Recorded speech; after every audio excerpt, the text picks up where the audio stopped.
All right, we are, this is Thursday, September 3rd, and it is just after 3 o'clock in the afternoon Eastern Time. And this is the ArcGIS Pro Workshop. I want to let me make sure that Brian is an organizer. Okay, Brian, you're now an organizer also, so you can manage the additional recordings. So this workshop is focused on feature templates and group templates. And because ArcGIS Pro workshops as a whole are a little bit more fundamental, they don't go into as deep a topic as some of the other workshops do. I want to sort of just take a step back and make sure that everybody understands how feature templates work, because they become a key to successfully working not just in Pro, but actually in ArcMap, and also in ArcGIS Online and most other technology stack that Esri has. They use feature templates everywhere. So a feature template is a preset configuration for going and editing the features on a layer. And I say preset because if you remember back in ArcMap 9.x, when you went to go and edit, what you would do is you would turn on your editing, and then you would go up to your tab, and it would say, what layer what's my active layer that I'm going to edit? What tool am I going to use? And what am I going to do? And all of that took a lot of time. And the actual process inside of ArcMap was to create something and then attribute it. Well, what a feature template does is pre-populates all that attribution so that it allows you to go and edit something more efficiently than you would any other way. All right. So what we want to do is go through and figure out what is a feature template, how does it work, how do you set it up, what problems can you get into with a feature template, because there's some really easy ways that you can get in trouble with them, especially when you start talking about things like the parcel fabric and how those are configured. It becomes very complex on there. And if you don't have your template set up, you cannot edit on there. So let us just start by going over to the Create Features tab. By the way, I have 3 layers here. And if I look, all of these layers are turned on to be editable. They are all turned on to be selectable. All right. So when I go in here, if I want to put a corner point in, when I click on this, it will go and establish the point that I'm going to create. And I can create it just by going and clicking here, or I can go and do a midpoint and such, so that if I go and click on a point, literally that's it. Not a whole lot in there. If I look at the attribution on there, there's no attribution on points. If I go to my lines, all right, I'll notice that it says that the symbol value here may not be visible. This is an indication that my feature template, it is selectable, it is editable. Go in here. This is here.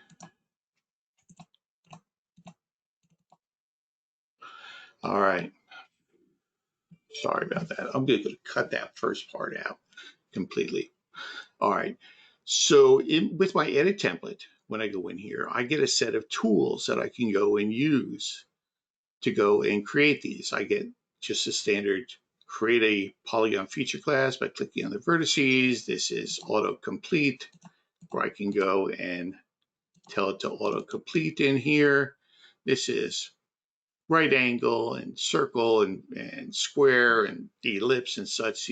So it by creating that feature template, you set it up beforehand, what attributes you're supposed to have, what tools are supposed to be available to you. And to show you how to do that, I'm going to go in here and I'm going to click over here up on the top, and this will open up the Manage Templates dialog box for me, the Manage Template pane. And on here, I will get a list of everything that's in my map and all of the feature types I have in there. So if I go to Test Polygons, all right, I see that here is the symbology that's reflected over here, and my properties will list, here's the general property, what it's going to be called.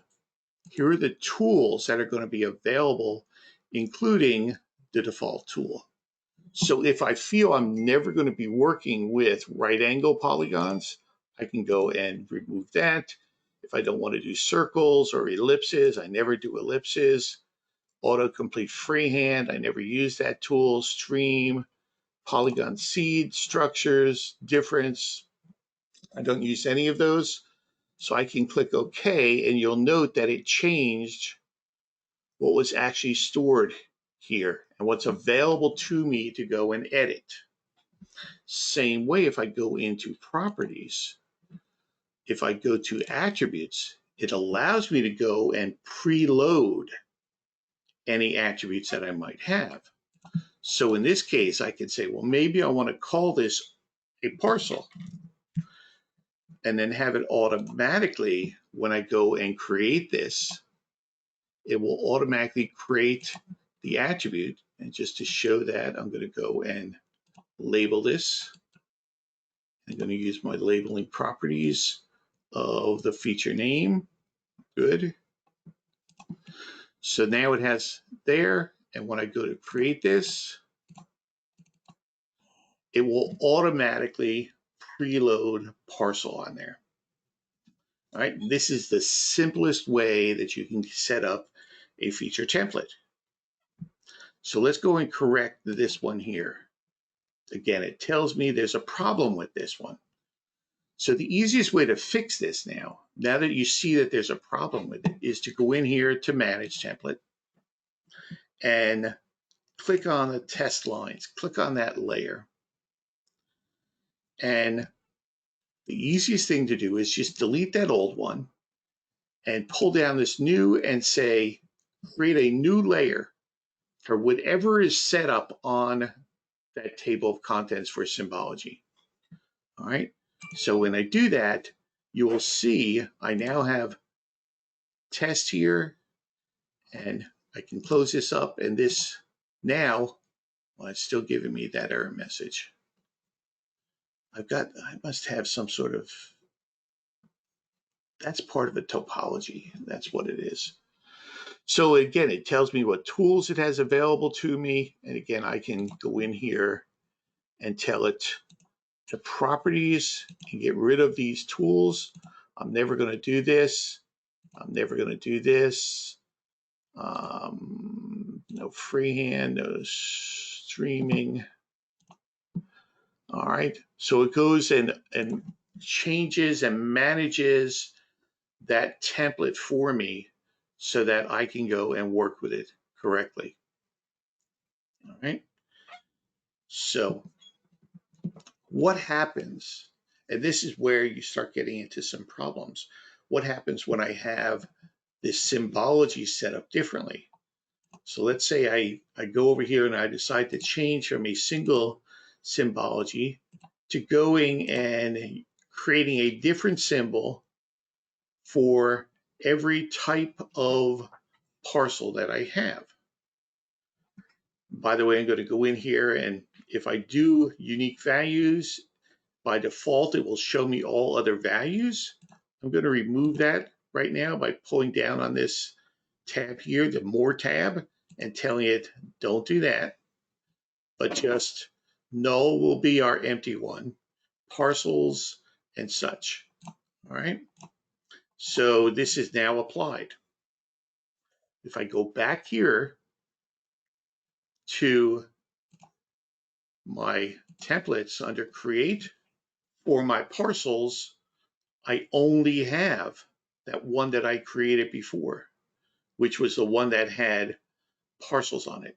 And this is one of those characteristics of feature templates that just blows people's minds. They don't recognize that there's a direct correlation between the way your symbology is set up inside your table of contents and the feature templates that are available to you.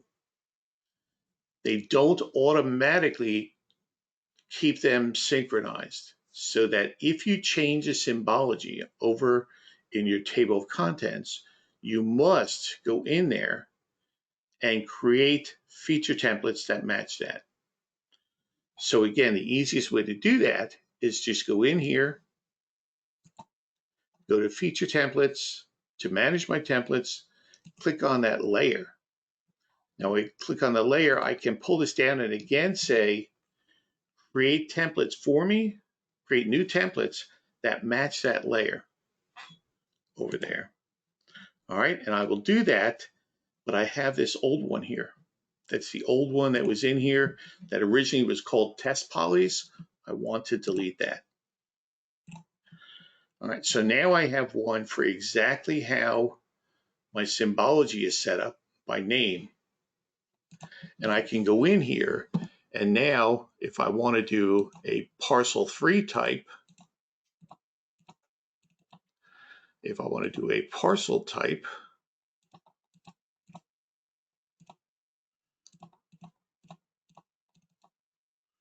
I want to do a 2. All right, so the feature templates themselves, once you understand how they relate to one another and how they work with one another, you begin to figure out how you can make your editing much more efficient. There's one more trick here. Actually, there's a bunch of tricks here, but there's another thing you need to know. Right now, I have got a symbology set here, but if I set a definition query against this and say where the name is equal to 4, all right, that definition query will only show where the name is equal to 4. Well, what happens over here to all these other ones? 4 is the only valid one anymore. So if I go in and try to do a 2, I might be able to go and put something here, but it's not displaying. All right, it's giving me a warning that you're creating something that isn't going to be seen because you've got a definition query against that layer. So you want to make sure that you always keep synchronized the symbology and the definition queries that you have set on your table of contents and the feature templates that you have available to you. You want to make sure that's always there and kept together. All right, so let's go and change this back. Get rid of this definition query. On here, I now have all of these set up again. And when I click and see, these are all valid definition queries now on here. All right. Do we have any questions on this? This is one that I get calls on every month. I get several calls on this because the way that they've set up the relationship between the symbology and the definition query inside the table of contents and the feature templates is difficult, because unless you're aware of that idiosyncrasy about them, it's you often will find feature templates that just disappear. It's like, this doesn't work. Why does it not work? I'm doing something. And you have to recognize that there's a relationship in there. These things over here have predefined attributes on them, and you have to go and make sure that those attributes match what's being displayed. If they're not, then you're going to get a warning message, and on other things like the parcel fabric, you won't even get them to show up on them. All right. Okay. Let's go in here and cancel out of here. So on the feature templates, there are ways in which you can go and expand this further. So for example, I can go in here and let's just open up this attribute table, and let's add another attribute to this field. By the way, let's go and save this before we do anything else. Let's go to here to save. Let's also get rid of this here. So we'll save that. Once we save it, we can make a structural change here, and I can add a new field. Let's call this subname, and we're going to make this a text field. And we'll make this 50 characters long and save that in here.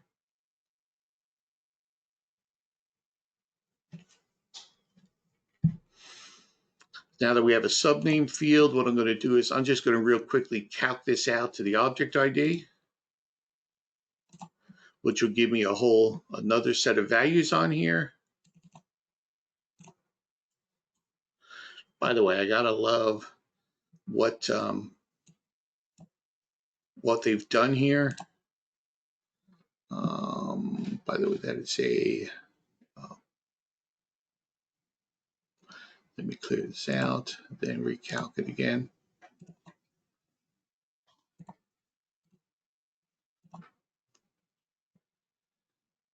Subname here. All right, so now I have the fields populated. So when I go in here now and symbolize this, not on a single field, but on multiple fields, where I go and also do the subtype, it now gives me one for every name and every subname on there. So we'll automatically calculate those and figure out where they're at. Okay, and if I look, my table of contents has now completely changed. What happens over here to my feature templates for me to go and edit these?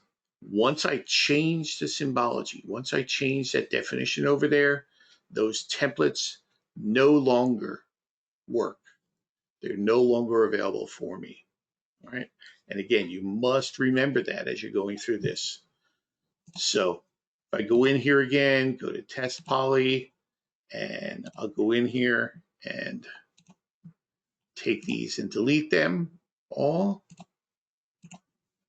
And I will just say take and create new templates from my symbology in there. And when I do that, I'll then have them available for me for editing on here. And just to make sure, if I go in here, 217 will in fact have a name of 2 and the subname of 17 automatically populated for me. All right. That is sort of, on the abstract, that's how this thing works. That the symbology and the attribution that's set over in table contents must match the feature templates for you to be able to go and create anything. And just sort of to prove, I go in here, let's create a 5.9 here. All right, and that is 5. If I look at the attribution, 5 with a 9 on it. All right. What happens if I change this to 218? Notice it will change because these are my symbol classes. It will change both attributes on there because those are the symbol classes that are set up for me. Any questions on this? Any comments on this? Has anybody ever had problems trying to edit and not having feature templates available to you, or running into problems, especially with the parcel fabric where your templates just aren't available for you?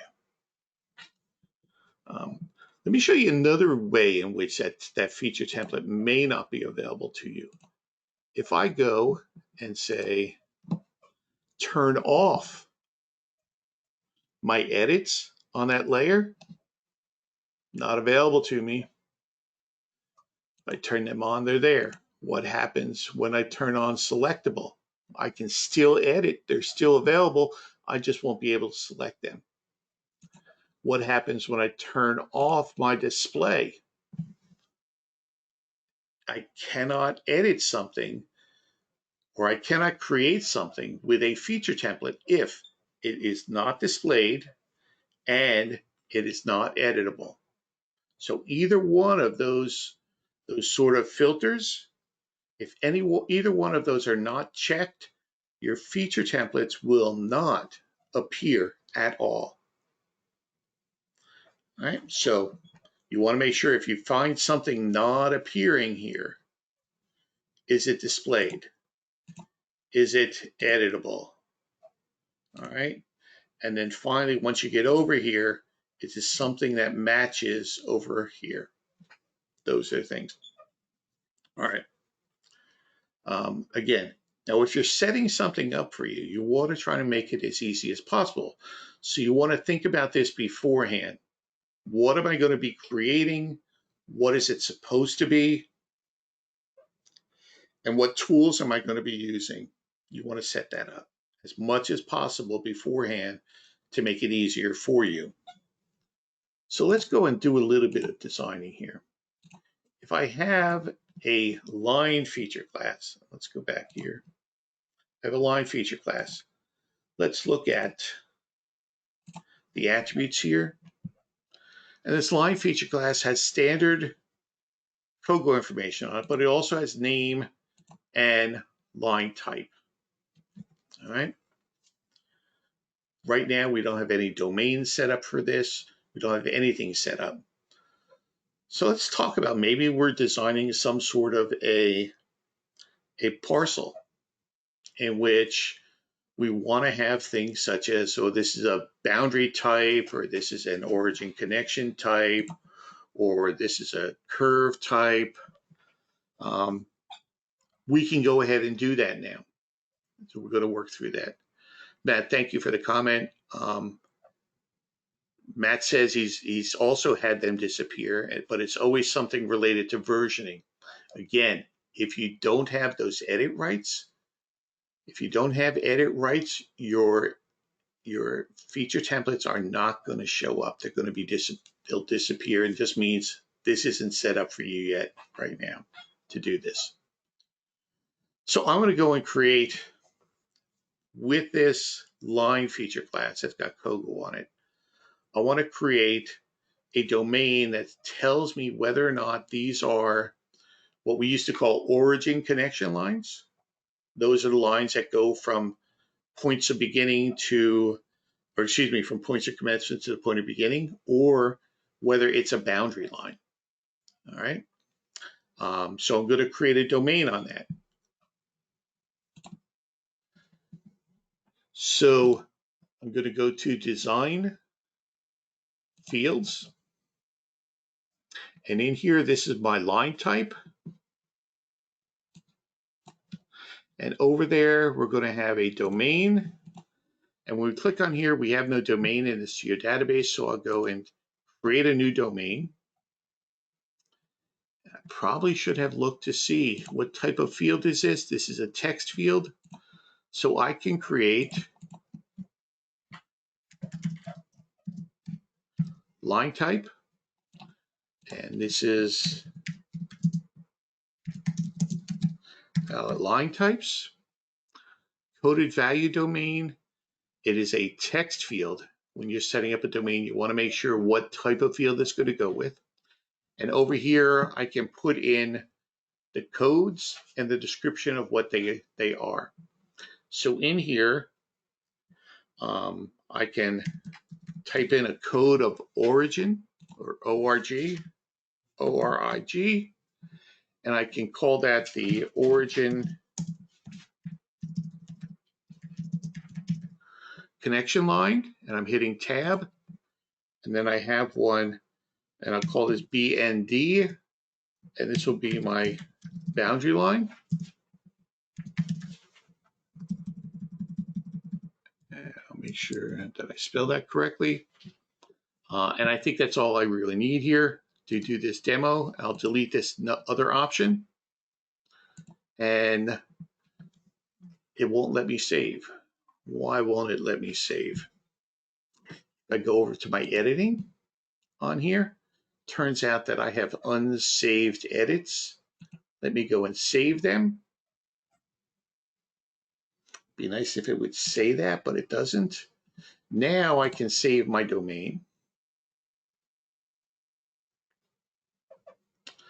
All right, and close that out. Now I can also go back to my lines and tell it whether or not there's a default value there. And let's say the default value is boundary lines. And let's save that setup on here.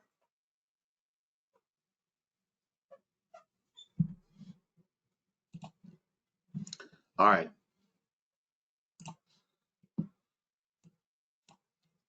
Now I'm going to go back here to create.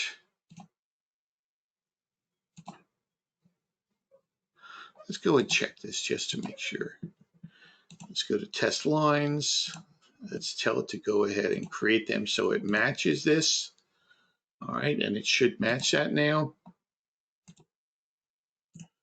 Create lines. If I notice, my default is just sort of that multi-line, and I don't want to do that. I want my default to always be my 2-point line. So here, under 2-point line tools, I'll tell it to make it always a 2-point line. I also don't want that. I don't want that. Yeah. Also, I have an option under the feature templates to tell whether or not to continue 2-point lines or whether to have each one put in separately. All right. So now when I go in here, it defaults to 2-point line. When I click here, it will continue, continue. And if I go to attributes, it will tell me that these are defaulting to a boundary line. So what happens if I wanted to go and make it so that I could choose whether or not this was a boundary line or an origin connection line? The way to do that again is to go back to my symbology, go back here, go to symbology and tell it not unique values here, but unique values, and do it according to line type so that I have a boundary line, which I'm going to make just as a simple black line. All right, and my origin connection line, I want to make just as a simple blue line.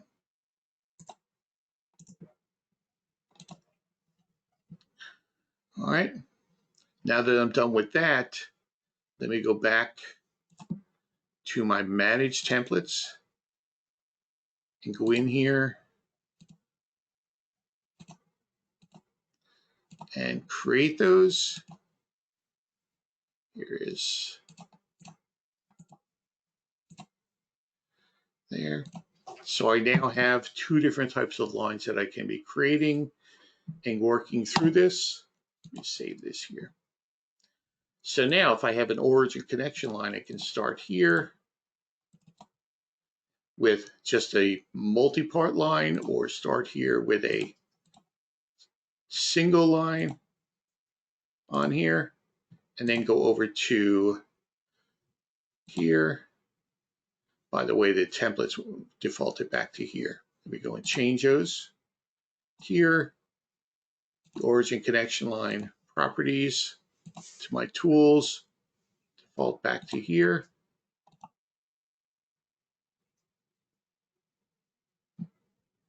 And boundary properties, tools, default back to my 2-point line, my COGO line.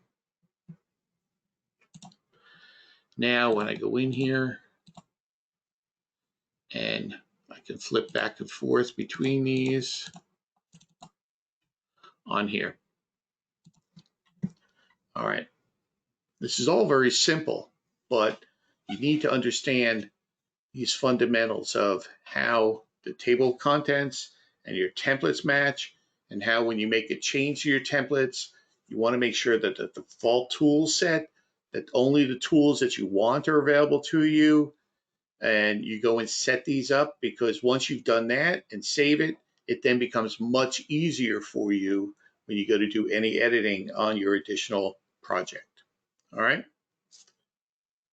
I want to make sure we've got this. Everybody okay with this? No, again, this is pretty fundamental, but I want to make sure you all understand this.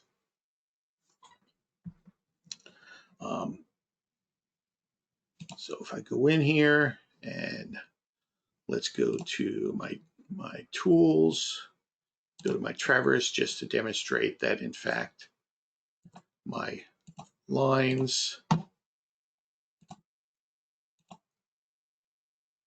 and if I go north for 100 feet, let's make that 500 feet, and then 90 degrees to that for 500 feet or 100 feet.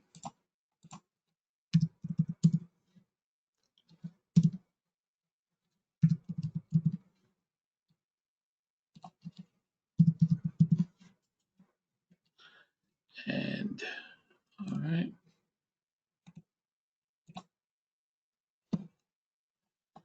All right. So again, I just want to make sure it's in there, because now we're going to kick this up a whole bunch now.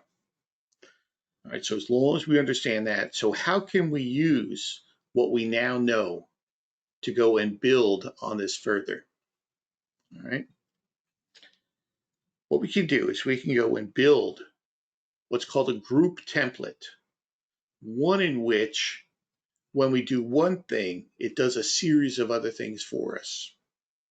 All right. So that we can go and set it up so that if we build a polygon, it automatically goes and builds lines for us. And then it goes and automatically puts points on the ends of those lines. So for a parcel mapper, that might be a good group that in order to allow us to go and utilize. So how do we do that?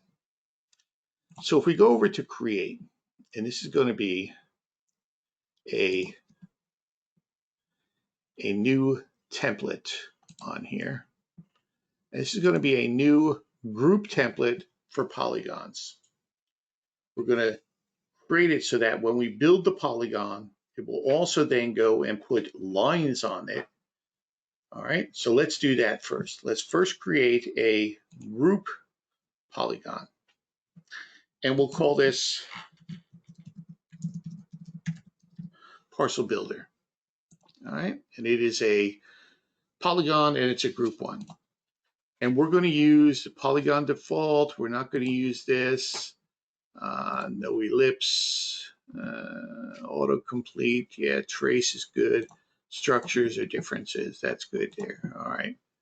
So here it is here. Let's go again to properties.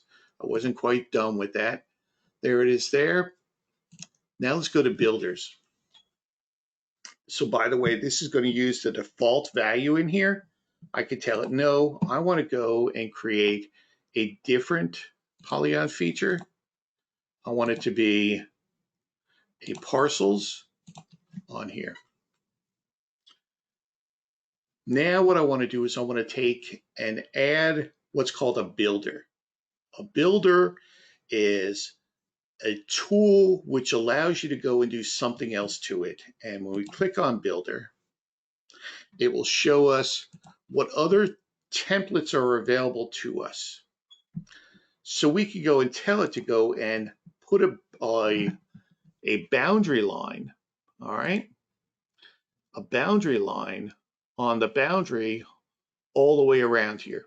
And if we say choose a builder, all right, come on, choose a builder. I guess this is the only two that we have available to us. And we'll go ahead and add that just to show how simple that was. We click OK now. We go to our parcel builder. And when we go over here, let's go and manage this again. When we go to parcel builder here, using this, when we build a polygon, all right, if we go and look at that polygon, we have, it's a polygon, there are the lines, the line associated with that. Could we have made the Kogo lines? Probably. It'll take a little bit more experimentation on that to go and do that. We can do that. Luckily, within ArcMap 2.6, we also have the ability to go and split into Kogo lines. All right. So now it'll tell us what we're doing and splitting in. It'll split them and automatically go and create Kogo values on there, just to sort of show you that they now have Kogo values on there. I can list by labeling and tell it to put the distance values on that as I built it. I could also tell it to do bearing and distance for me. So let's leave that on for our labeling. So real simplistically, let's go back here. Let's only do distances. All right. So real simplistically, I just went and created a feature template that does more than one thing at a time. It goes, and as I'm creating parcels, as I'm creating polygons, it's also going and building the lines associated with it. So that if I go in here and go to Parcel Builder again, and this time instead of just digitizing, I actually went and used constraints, direction and distance, north and 250 feet, and then bearing constraint and distance. I can now go 85 degrees northeast for 500 feet. And again, I can go in bearing and distance, 45 degrees southeast, or I could do a circular arc here, tangent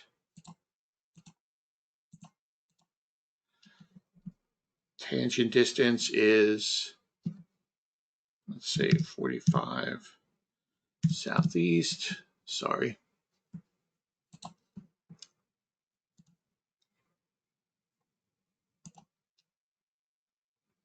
To the right.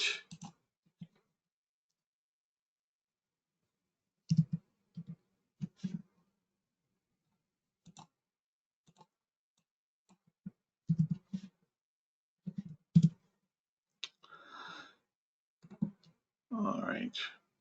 And one last thing, I could just go 450 feet here and finish it off.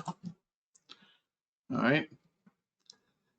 Now again, I'll go in here and I can say go ahead and split this. And there's it. It now has all the lines in here for me. So, I mean, it's not bad. Real simple. It took me all of, what, 10 minutes so far to do this. I'm not done. Maybe what I want to do is I also want to create on top of there corner points on the end of this. So I can go here and I can say properties. And when I go to builders, I can now say that in addition to this, I want to go and add a corner point at every vertex inside of this parcel that I just built. So again, real simplistically, I'm going to build a parcel here.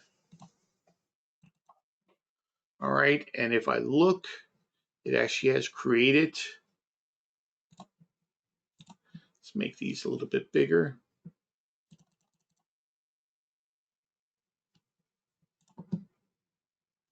Has created a parcel corner on every single boundary line that I just created on there. All right. Group templates. You can define them. You can go and utilize them. I could do that same thing, but create that group template for multiple attributes for those feature classes on there. Any comments on that? There should be some questions on there. There's some things that I haven't said here.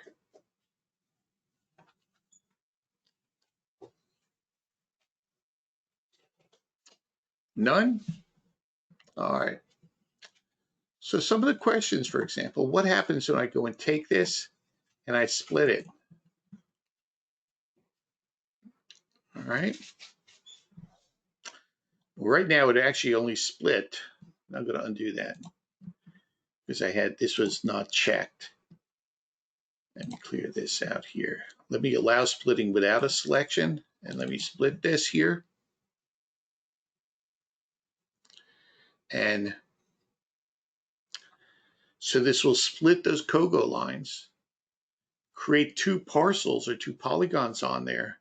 It does not automatically, because I did not use the builder to create this, it does not automatically create that line for me. I'd have to go and do that on my own.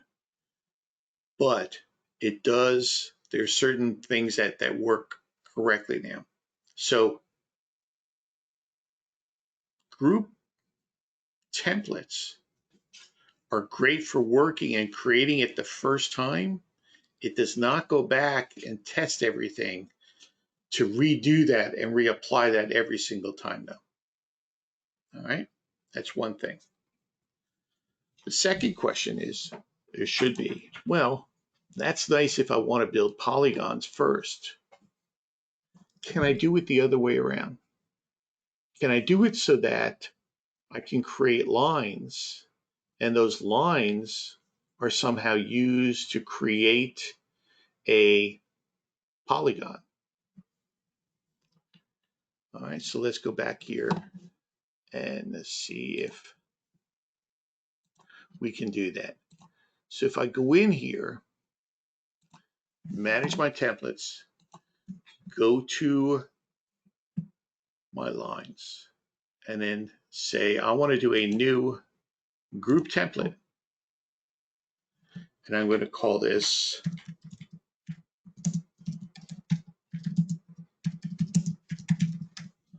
parcel, oh, wow.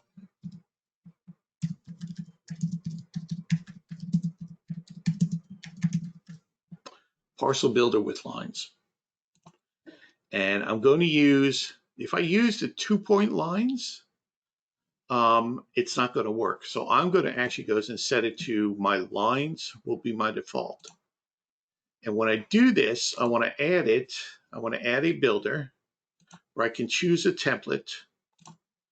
All right. And right now, my only buffers are buffer, or my only builders are buffer. There is currently no builder that allows you to take lines and build polygons on them. There are none that allow you to do it. Matter of fact, on the line, the only thing that you can build, or put the other way around, when you're attempting to build polygons, the only builders that work are buffers on those polygons. So it will create a polygon off of a single line, but it will not create a parcel like we're used to doing. It will buffer that instead. So the answer is no, we cannot go and create a builder which allows us to build individual parcels from lines instead. It's only available inside of the parcel fabric at the moment. All right. Questions? Any questions here at all? By the way, you'll notice Chris isn't here today, and Brian's here instead. Brian is here in addition. Today's actually Chris's birthday, so he got the day off. So Kelly is asking, any idea when it may be available? So Kelly, I'm assuming you're talking about building polygons from lines, right? Yeah. I don't know if it will ever be available. I don't know if it will be available at all, only because I have been asking for it for over 2 years. I've been asking for it since the time that they introduced group templates. And their concern is, among other things, that, well, what happens if you only draw 3 lines? How are you going to, what happens if your lines look at something like this? I create lines and it's just that. Those are my lines. How do I create that polygon? How do you make sure that it's going to close? That sort of thing. So they're reluctant to do this. I don't think that we're going to see this at all. However, that doesn't mean that it can't be done. All right. It just can't be done with a builder, a template, a group template. It can't be done with that right now. What you could always do is you could always go and create a task that goes and asks you to go and put your lines in. Once you put your lines in, have it automatically have those lines selected and go and do a construct polygon off of that to automatically go and build it. So 6 of one, half a dozen the other. It's just, you can go ahead and do something like that. I wasn't planning on doing that today. Maybe I'll go and demo that some other time. But I think that's really, if you're going to try to replicate some of the functionality that's in the parcel fabric without the parcel fabric, you're going to have to realize that you almost have to go back to the old way of mapping parcels, where you build lines and then you select those lines. For example, you then go and select this line. All right. You then go select these lines here. You then go to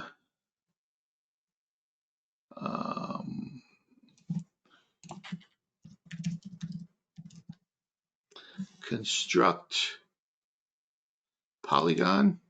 All right. And what type of polygon do you want to build? Build a parcel 14 and go ahead and build it. All right. And again, just doing that and teaching somebody how to do that, that's not bad at all. That's actually fairly simple to do. Same way with putting lines in and then saying, well, maybe I want to make sure that all of my lines are Kogo lines. So I can split into Kogo lines then. Take all those lines and automatically split them into Kogo lines on there. The processes are there. It's just a matter of either learning the sequencing on how to do it or going and putting them together so that it automatically works through those sequences. All right. What are the questions, or what questions do you have about templates on here? Do we want to explore templates inside of a parcel fabric and what they might look like? Or do we want to just move on to something else? I'm going to again, this is a workshop. This is not a normal training. So we can move and sort of respond to questions on here. Do we have any questions yet? Well, I don't think the meeting, I think I need to talk to you about it, but I have a big mess in my templates, I believe, from the annotation I brought in. And I think we're going to have to get together about that at some point. I think that's what half of my hangs are. Yeah, annotation is just a little bit different. Not usually different, but it is a little bit different inside of Pro as it relates to when you're editing annotation, those sorts of things. So let's sort of real quickly go and create something here. Let's create a feature length annotation class here out of my templates. All right, so let's convert my labels into annotation. And it's going to say, it's going to be on the map, it's going to be a layer to go with this layer here. My geodatabase is going to be this one right here. Put it here. There it is there. That's good enough.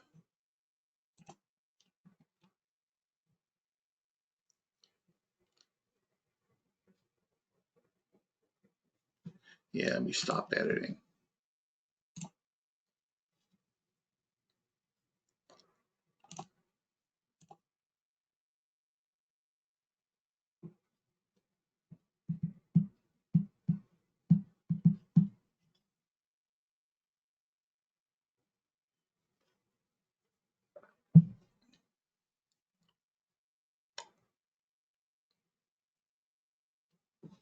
All right.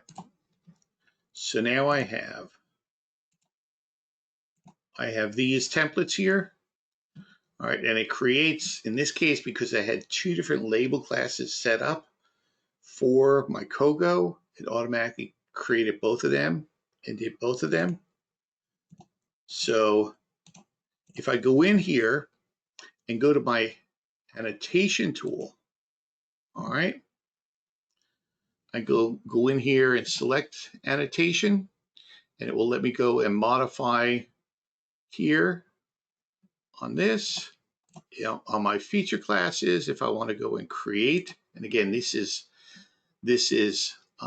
feature linked anno, but let's go and do this.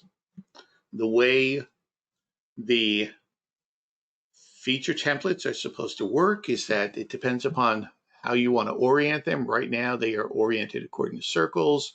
I can just go horizontal, and there it will be. I can do it along a curve.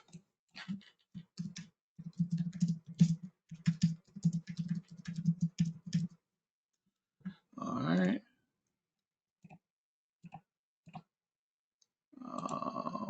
Let me see, where is it? Maybe it is here.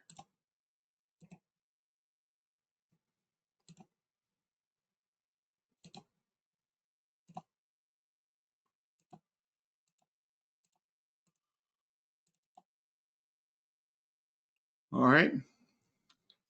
So it kind of works the way it used to work inside of ArcMap. Here's just a point, and it goes around a point. This is, I think this is a follow feature. No. Follow feature, leader annotation there. So this is follow, this is a curved, this is a straight, and this is a point anno on here.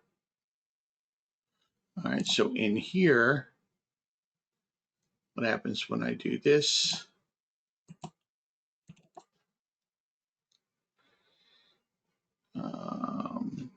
I don't know why that did that. Oh, I've got them turned off. Duh. So I've got them turned off in here. So the create templates, if we actually go in here and look at these on here, on the properties on here, we can look at the where it's supposed to be, the distance it's supposed to be off of it, and set the properties as far as how it's supposed to be displayed. You know, we can change the font that's being used in here and such on here, and reset it for that. So as we go in here, and I just set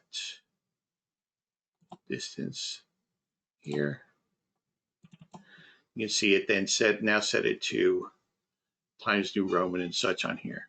So we'll have to talk about where and what you're having on here. But again, this is feature linked annotation. So if I create a line, a boundary line on here and use Kogo on here, and let's go and actually create a direction and distance.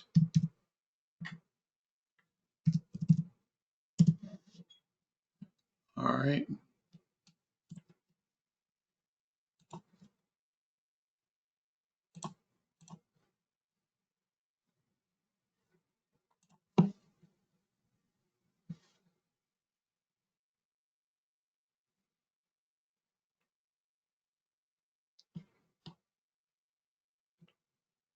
Not quite sure. Created that. Why did it not create the lines on there? Perhaps when I set that up.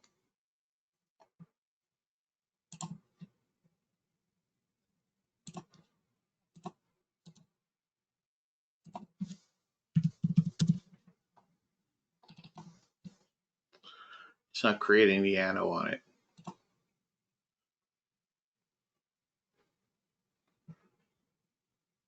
All right, but again, feature templates for annotation work pretty much the same as feature templates for standard types of features.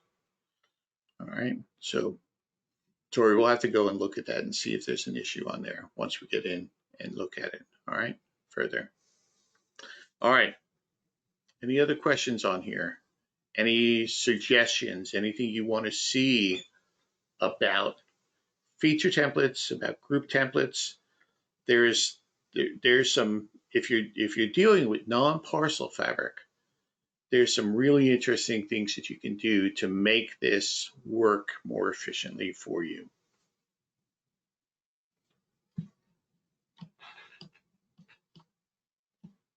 Anything I went over that there were still questions on?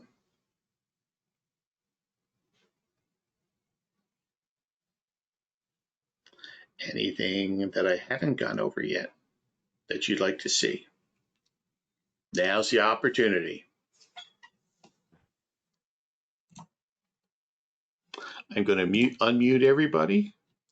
Is anything you want to go over? Otherwise, it's going to be a fairly short workshop.